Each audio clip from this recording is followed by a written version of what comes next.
నిన్న వీడియోలో జూనియర్ ఎన్టీఆర్ గారు తన నెక్స్ట్ మూవీ అయిన ఎన్టీఆర్ నీల్ మూవీ కోసమే తన లుక్ అయితే చేంజ్ చేశాడు. తన కోసమే ఆ మూవీ కోసమే తను వెయిట్ అయితే తగ్గుతున్నాడు అని చెప్పి వీడియో అయితే చేశాను. ఆ వీడియో కింద చాలా మంది నువ్వెందుకు కవర్ చేస్తున్నావు అండ్ వాళ్ళు మూవీ కోసం చేస్తున్నారని నీకు చెప్పారా అని చెప్పి కామెంట్స్ అయితే వచ్చాయి. బట్ ఈ రోజు వచ్చిన ఫోటోతో మీకు క్లారిటీ అయితే వచ్చేసిందని అనుకుంటున్నాను.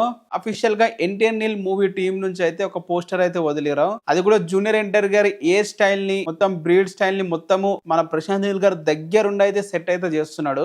ప్రశాంత్ నీల్ గారు ఎలాంటి డైరెక్టర్ అంటే తన హీరో ప్రతి ఒక్క ఫ్రేమ్ లో కూడా చాలా స్టైలిష్ గా చాలా అందంగా కనిపించేటట్లయితే తీస్తాడు. అండ్ ముఖ్యంగా తను ప్రాక్టికల్ గా హెయిర్ అలాగే బ్రీడ్ గా అంటే గడ్డ మొత్తం జుత్తుకి క్లారిటీగా నీట్ గా ఉండేటట్లయితే చూసుకుంటాడు ప్రతిసారి కూడా. ఇప్పుడు కూడా ఈ ఎన్టీఆర్ నీల్ మూవీ కోసము మరి జూనియర్ ఎన్టీఆర్ కి ఒక డిఫరెంట్ హెయిర్ కట్ అయితే చేస్తున్నాడు. అది కూడా ఫేమస్ అయిన హెయిర్ కటర్ తో. సో ఈ విధంగా నెక్స్ట్ జరగబోయే షెడ్యూల్ ఇంకొక 1 వీక్ లో అయితే ఉంది. సో ఈ షెడ్యూల్ కోసమే ఈ హెయిర్ కట్ అయితే చేస్తున్నారు. తారకన్నకి అయితే క్లియర్ కట్ అయితే అర్థమైంది. రీసెంట్ గా తారకన్న చాలా ఫోటోలు మనం చూసాము. ఓన్లీ బ్రీడ్ ఒకటే పెంచారు. బట్ హెయిర్ స్టైల్ ఏం మార్పు లేదు, మామూలుగానే యథావిధిగానే ఉంది. బట్ ఇప్పుడు ఈ ఫోటోలో హెయిర్ స్టైల్ గురించి ఏం చూపించలే కానీ మొత్తం గడ్డ మొత్తం నీట్ గా చేస్తుందని చూపించారు. ఓవరాల్ గా ఫస్ట్ లుక్ వచ్చేసరికి అదిరిపోయే లుక్ అయితే ఉండబోతుందని చెప్పి క్లియర్ కట్ గా అర్థమైతే అవుతుంది. అండ్ మోర్ ఓవర్ రీసెంట్ గా ఒక తెలిసిన జూనియర్ ఎన్టీఆర్ కి దగ్గరికి వెళ్ళి అడిగిన ఒక పర్సన్ చెప్పిన మ్యాటర్ ఏంటంటే జూనియర్ ఎన్టీఆర్ దగ్గరికి వెళ్ళి ఒక ఫ్యాన్ ఇలా అయితే అన్నాడంట,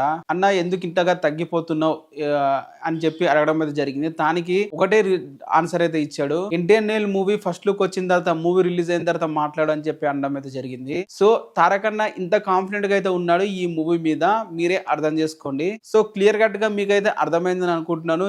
ఎందుకు ఇంత ప్రాక్టికల్ గా అంత లీన్ గా ఎందుకు ఇంత ట్రై చేస్తున్నాడు అనేది అయితే మనకి మూవీ ఫస్ట్ లుక్ గానీ దానికి సంబంధించిన టీజర్ ట్రైలర్ ఇవి వచ్చినప్పుడు క్లియర్ కట్ గా అయితే అర్థమవుతుంది. అండ్ ఈ మూవీలో తారకన్న డిఫరెంట్ రోల్స్ అయితే ఉండబోతున్నాయి, 2 అయితే ఉండబోతున్నాయి. అండ్ వాటి గురించి అన్ని చెప్పాలని ఉంది, బట్ ముందే రివీల్ చేస్తే బాదు కాబట్టి ఇంకా ముందు అయితే అన్ని క్లియర్ కట్ గా మీకు అయితే చెప్తాను. సో ఇది గైస్ వీడియో, మీకు ఎలా అనిపించింది కింద కామెంట్ అయితే చేయండి.